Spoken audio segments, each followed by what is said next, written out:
तो बहुत बहुत नमस्कार सब बच्चों को। आप में से जिन बच्चों ने अभी CHSL का एग्ज़ाम दिया है, आपके मन में कहीं ना कहीं चल रहा होगा कि भाई रिजल्ट कब आएगा, कट ऑफ क्या जाएगी। तो आज हम बात करेंगे कि आपके CHSL में रिजल्ट आने के चांसेस कब हैं और कट ऑफ क्या जा सकती है। देखो, मैं आपको ये नहीं कहूँगा कि जो मैं कह दूंगा वही होगा, बट आई ट्राई कि अच्छे से एनालाइज किया जाए और हम ये चेक कर पाएँ कि रिजल्ट आने के चांस कब हैं और कट ऑफ आपके क्या जा सकती है। तो चलिए सेशन को स्टार्ट करेंगे। और इस बार 3131 टोटल CHSL की पोस्ट थी। अगर मैं इसमें टीयर 1 के रिजल्ट की बात करूं तो मैं टीयर 1 के रिजल्ट को अभी जो इस साल CGL का एग्जाम हुआ है, मैं इसको इसके साथ ही कंपैरिजन करना चाहूंगा। अगर मैं CGL के एग्जाम की बात करूं तो टीयर 1 का जो CGL का एग्जाम हुआ भैया, वो आपके 12 सितंबर से लेकर 26 सितंबर तक आपका CGL का एग्जाम चला। उसमें कुछ एग्जाम कैंसिल हुए, तो 14 अक्टूबर को CGL का री एग्जाम कराया गया। यानी कि अगर लॉजिक लगाया जाए तो 14 अक्टूबर को CGL का एग्जाम खत्म हो गया था और उसके बाद CGL के चेयरमैन, SSC के चेयरमैन साहब का एक नोटिस जारी हुआ कि हम SSC के CGL का जो टीयर 1 का रिजल्ट है, SSC के CGL के जो टीयर 1 का रिजल्ट है, हम उसको दिसंबर में निकाल देंगे। हम उसको दिसंबर में निकाल देंगे। ये बात SSC के एक नोटिस में क्लियर लिखी हुई थी। अभी दिसंबर चालू हुआ है, तो विद टाइम दिसंबर में आपका रिजल्ट आ जाएगा। अगर आप वीडियो मेरी लेट देख रहे हो तो क्या पता जब आप देख रहे हो रिजल्ट आ चुका हो। ठीक है, आज मैं ये वीडियो कर रहा हूं अपने 6 दिसंबर को, अभी तक रिजल्ट नहीं आया। ठीक है जी, तो एक्सपेक्टेड है दिसंबर के CGL 1 का रिजल्ट आने का। जो बच्चा CGL की तैयारी कर रहा है उसका टीयर 2 कब होने के चांस है? देखो, वैसे तो दिसंबर में CGL टीयर 2 दिसंबर में होना था, लेकिन अभी दिसंबर में अभी तक रिजल्ट नहीं आया। तो अगर दिसंबर में रिजल्ट आता है और अगर ये बच्चे को 1 से लेकर 1.5 महीने का समय देते हैं रिजल्ट के बाद, तो मुझे लगता है कि जनवरी के लगभग मिड में आपके CGL टीयर 2 का एग्जाम हो सकता है। मिड में या एंड में, ऐसा मान के चलो। जनवरी 2026 में, ऐसा साफ साफ नजर आ रहा है। मैं इसी बेसिस पे CHSL के रिजल्ट को एनालाइज करने का ट्राई करूंगा। जैसे अभी इन्होंने अक्टूबर में इनका पेपर खत्म हुआ 14 अक्टूबर को, तो इन्होंने कहा कि आपको हम लगभग मान के चलो तो 1.5 महीने के बाद जो अगला महीना होगा दिसंबर, उसमें आपको रिजल्ट दे देंगे। यानी कि रिजल्ट देने में ना करते करते 50 दिन का समय ले रहे हैं, ऐसा देखने को मिल रहा है मुझे। जबकि सेंस नहीं है इस बात का, कोई इतना समय लेना नहीं चाहिए। अगर मैं CHSL के एग्जाम की बात करूं तो CHSL का एग्जाम हुआ है 12 नवंबर से लेकर 30 नवंबर तक। तो नवंबर तो खत्म हो गया बिल्कुल, नवंबर तो खत्म हो गया बिल्कुल। तो नवंबर में पूरा नवंबर आपके CHSL का एग्जाम चला है। अगर मान के चलो कि आपके 50 की जगह 40 दिन का भी समय लेते हैं रिजल्ट देने के लिए, तो पहले तो अगर दिसंबर में CGL का रिजल्ट आ गया तो मुझे लगता है कि जनवरी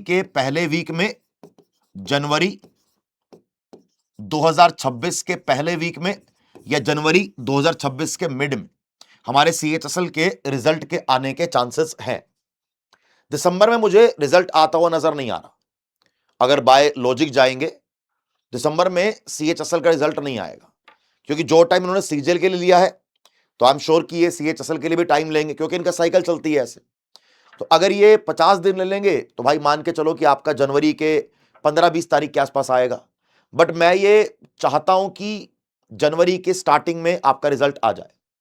और अगर ये देखा जाए कि CHSL के एग्जाम की डेट क्या है, तो CHSL के लिए तो ऑलरेडी आपका फरवरी और मार्च पैक है कि फरवरी में या मार्च में आपका CHSL का टीयर 2 होना है। ठीक है, तो उसके अकॉर्डिंग अगर जनवरी में भी आपका रिजल्ट आ जाएगा और आपका ये मार्च में या फरवरी एंड में एग्जाम कराते तो आपको ये 1.5 महीना देंगे, जो कि बिल्कुल सही रहेगा। तो मेरा समझ ये कहती है कि जनवरी के 10-12 तारीख के आसपास आपका रिजल्ट आ सकता है। जनवरी के 10 तारीख के आसपास आपका रिजल्ट आ सकता है। इस पे बहुत ज्यादा डिपेंड करता है कि CGL का रिजल्ट कब आता है, देखो कब आएगा। अब बात करेंगे कट ऑफ की। मैं कट ऑफ में आपको ऐसा कुछ नहीं बोलूंगा कि पेपर आसान आया है, पेपर में कितना बच्चा आ गया कितना नहीं गया। मैं लास्ट ईयर से कुछ कंपैरिजन करके बताऊंगा कि लास्ट ईयर में क्या क्या आपके कट ऑफ रही और क्या क्या हमें कट ऑफ देखने को मिली। अगर मैं आपसे 2024 की बात करूं, 2024 में हमारी ये कट ऑफ गई थी। 2024 में अगर देखा जाए, 2024 में अगर मैं आपसे ये देखूं कि हमारी अगर हम इस तरीके देखें कि भाई 2024 में हमारी टोटल वैकेंसी कितनी थी, तो मैं आपका एक सेकंड लूंगा। डेटा है मेरे पास, मैं अगर डेटा को ओपन कर लेता हूं कि भाई CHSL में हमारे पास टोटल वैकेंसी कितनी आई थी, जिससे कि चीजों को जानना बड़ा आसान हो जाएगा। देखो, अगर मैं 2024 की बात करता हूं, इफ वी टॉक अबाउट 2024, तो हमारे पास लगभग 3712 वैकेंसीज थी, ठीक है। और इसमें जो हमारा ये कट ऑफ गया जनरल का 157 गया था, ओबीसी का 156 गया था, एससी का 139 गया था और एसटी का 129 गया था, इकोनॉमिक वीकर सेक्शन का 150 गया था। यानी कि 3700 वैकेंसी पे 157 आपकी कट ऑफ गई है। अब ऐसा कुछ लोग कह रहे हैं कि एडिक्विटी आने के बाद कट ऑफ एकदम से गिर जाएगा। इसका लॉजिक क्या है? कोई कह रहा है पेपर बहुत मुश्किल आया था, कोई कह रहा है कि भाई पेपर में गड़बड़ी बहुत हुई है, इस बार ये जो नॉर्मलाइजेशन करते हैं उसका थोड़ा सा मामला अलग है। तो हो सकता है कि चीजें बदल जाएं, लेकिन अगर हम लास्ट ईयर के कंपैरिजन में जाएंगे तो 3712 पोस्ट के लिए 157 हमारी कट ऑफ गई थी। अगर मैं आपको इसमें थोड़ा सा पीछे लेके चलूं, अगर आपको थोड़ा सा लास्ट 2023 वगैरह में लेके चलूं, तो 2023 में जो हमारी टोटल वैकेंसी थी बेटा वो कितनी थी? 1600 वैकेंसी थी 2023 में, ठीक है। उसके बाद 4726 वैकेंसी थी 2022 में। उसके बाद 4893 वैकेंसी थी, 4893 वैकेंसी थी 2021 में और 5779 वैकेंसी थी 2000 आपके 20 में, ठीक है। अब अगर मैं इस पूरे को अच्छे से एनालाइज करने का ट्राई करूं, राइट, 2022 में 4700 वैकेंसी थी, 2023 में वैकेंसी गिर गई, कट ऑफ के बढ़ने के चांस थे, कट ऑफ कम हो गई। जब वैकेंसी ज्यादा होती है, जब वैकेंसी ज्यादा होती है तो कभी कभी कट ऑफ हमें बढ़ती हुई नजर आती है कि भैया वैकेंसी ज्यादा है, सॉरी जब वैकेंसी ज्यादा होगी तो हमें कट ऑफ कम होती हुई नजर आएगी, है ना, कि वैकेंसी ज्यादा है तो कट ऑफ कम होगी, वैकेंसी कम होगी तो कट ऑफ बढ़ने के चांस है। यहां पर उल्टा हो गया कि वैकेंसी कम है फिर भी कट ऑफ अपनी कम हो गई है। तो 153 2023 की गई, 157 2022 की गई। अगर मैं इसमें थोड़ा सा और आगे चलूं और अपने 24 को देखूं, 157 दोबारा 2024 की गई। तो अगर मैं इस पूरे मामले पे थोड़ा सा अगर मैं हमारे इस वाले CHSL को देखूं, तो हमारे सामने CHSL की एक 3131 वैकेंसी है। तो इसके अकॉर्डिंग हमारा कट ऑफ क्या जाना चाहिए? इसके अकॉर्डिंग हमारा कट ऑफ क्या जाना चाहिए?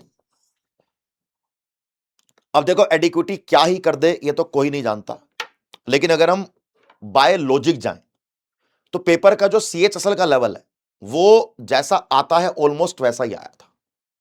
CGL में काफी चीजें ऐसी हुई कि जो बच्चों को लगा कि सर पता नहीं क्या हो गया, क्या पूछ लिया, बट CHSL में ऐसा नहीं हुआ। CHSL पेपर जैसे आना चाहिए था वैसे ही आया, गड़बड़ी भी कम से कम हुई और अच्छी बात यह है कि चीजें सही चलने लग गई। तो मैं आपको पर्सनली एक छोटा सा मतलब मुझे लगता है ऐसा कि जो कट ऑफ जाएगा वो 150 से लेकर 155 के बीच में ही जाएगा, 150 से लेकर 155 के बीच में ही जाएगा, मेरा यह मानना है। भगवान करे कि 140 चला जाए, लेकिन chances are very less, chances are very less. तो जिस तरह का पेपर आया है और अगर हम पिछले साल को देखें तो 150 155 शायद कट ऑफ जाएगा। अब एडिक्विटी ने कुछ अलग ही कमाल कर दिया नॉर्मलाइजेशन में, तो भैया भगवान जानता है, ठीक है। तो अगर आप में से कोई अभी तैयारी कर रहा है अपने मतलब CHSL के रिजल्ट की वेट कर रहा है, तो मान के चलो कि जनवरी के 10 तारीख के आसपास आपका रिजल्ट आ सकता है और 150 से लेकर 155 के आसपास आपकी कट ऑफ रह सकती है, ठीक है। अगर आपका कोई और क्वेश्चन हो CHSL को लेके, अगर आपका कोई और क्वेश्चन हो बेटा CHSL को लेके, तो आप मुझसे इस कमेंट बॉक्स में कमेंट करके पूछ सकते हो। आई विल ट्राई कि मैं आपको आंसर दूं। चलो एक बात मैं आपसे पूछता हूं, मैंने बताया ये मेरा अनुमान है ना भैया, अब भगवान तो मैं हूं नहीं, जो मैं बोलूंगा वो हो जाएगा। मैं पूछना चाहता हूं कि आपको क्या लगता है, अकॉर्डिंग टू यू, आप लोगों को क्या लगता है कि अकॉर्डिंग टू यू, जो हमारे स्टूडेंट हमको देख रहे हैं, समझदार बच्चे हैं आजकल सारे, आपको क्या लगता है भैया कि CHSL के टीयर 1 का कट ऑफ क्या जाएगा? आपके मन में क्या विचार है कि सर मुझे लगता है कि CHSL के टीयर 1 का कट ऑफ ये जाना चाहिए? आप मुझे कमेंट बॉक्स में कमेंट करके बताओ कि आपके अकॉर्डिंग कट ऑफ क्या जाएगा। ठीक है जी, थैंक यू सो मच, जय हिंद। अगर आपको लगा हो कि वीडियो इंफॉर्मेटिव थी, आपके काम की थी, तो हमारे SSC टेक्स्ट बुक के चैनल को जरूर सब्सक्राइब कीजिएगा और वीडियो को लाइक जरूर कीजिएगा।